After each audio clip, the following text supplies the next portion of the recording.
అందరికీ నమస్కారం. Welcome to arts and vlogs.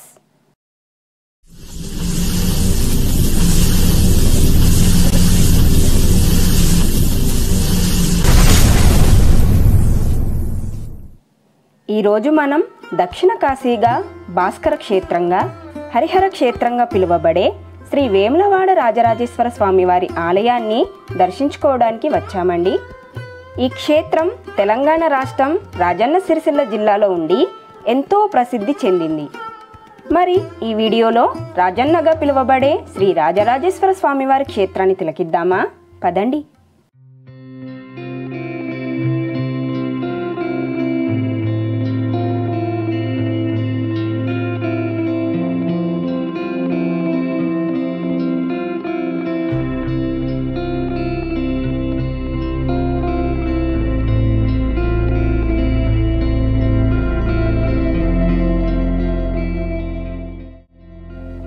ఈ ఆలయంలోనికి వెళ్ళటానికి 3 మార్గాలు ఉంటాయండి.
ఇప్పుడైతే మేము వచ్చిన వెహికల్ను ఇక్కడ పార్క్ చేసి క్షేత్రంలోనికైతే వెళ్తున్నామండి.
ఈ గుండం ఆనాడు నరేంద్రుడు స్నానం చేసిన ధర్మగుండం.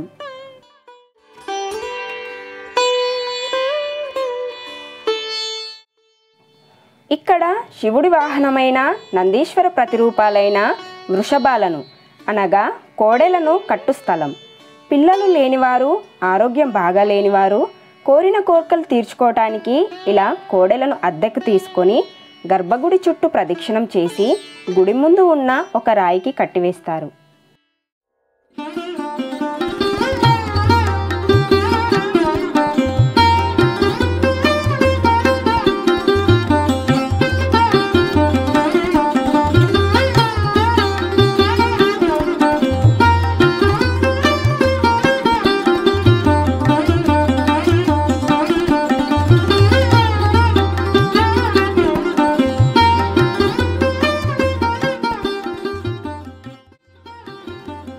ఇదే స్వామివారి ధ్వజస్తంభం.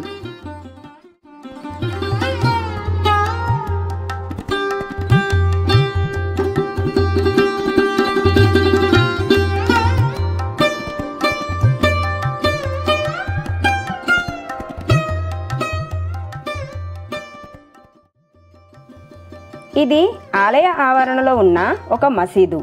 దీనికి సంబంధించిన ఒక పెద్ద చారిత్రక కథే ఉంది. దాని గురించి మనం మరో వీడియోలో తెలుసుకుందాం.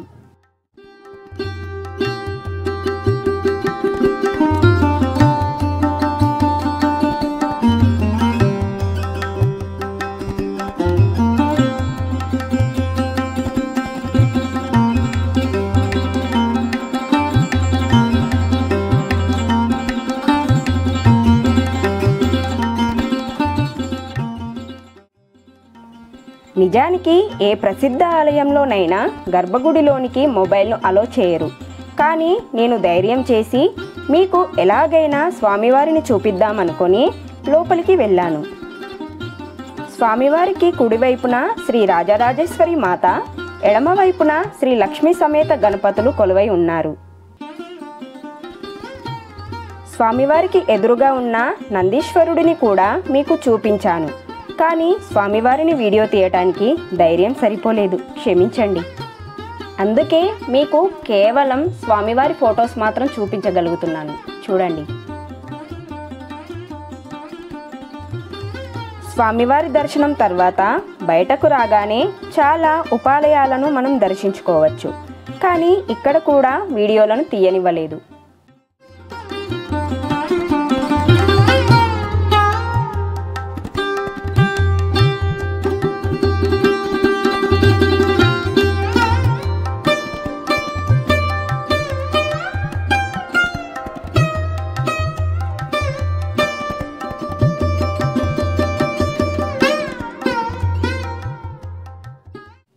ఒకసారి ఇక్కడ చూడండి, స్వామివారి దర్శనానికి వేచి ఉన్న భక్తులు. అలాగే కొందరు వారు మొక్కుకున్న విధంగా రోజుల తరబడి ఇక్కడ నిద్ర చేస్తారు.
ఇంకా ఆలయ క్షేత్రం నుండి బయటకు వచ్చాక పిల్లలు కానీ మన ఆడవారు కానీ ఊరికే ఊరుకోం కదా.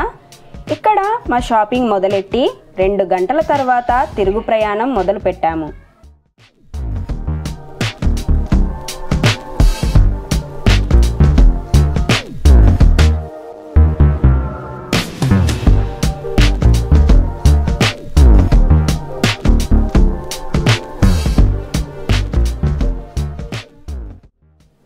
ఓకే అండి, చూసారు కదా, వేములవాడకు సంబంధించిన అసలైన చరిత్రను మనం మరొక వీడియో ద్వారా తెలుసుకుందాం. ఈ వీడియో కనుక మీకు నచ్చినట్లయితే లైక్ చేయండి, కామెంట్ చేయండి, మీ సన్నిహితులకు షేర్ చేయండి. అలాగే మన ఛానల్ని సబ్స్క్రైబ్ కూడా చేసుకోండి. ధన్యవాదాలు.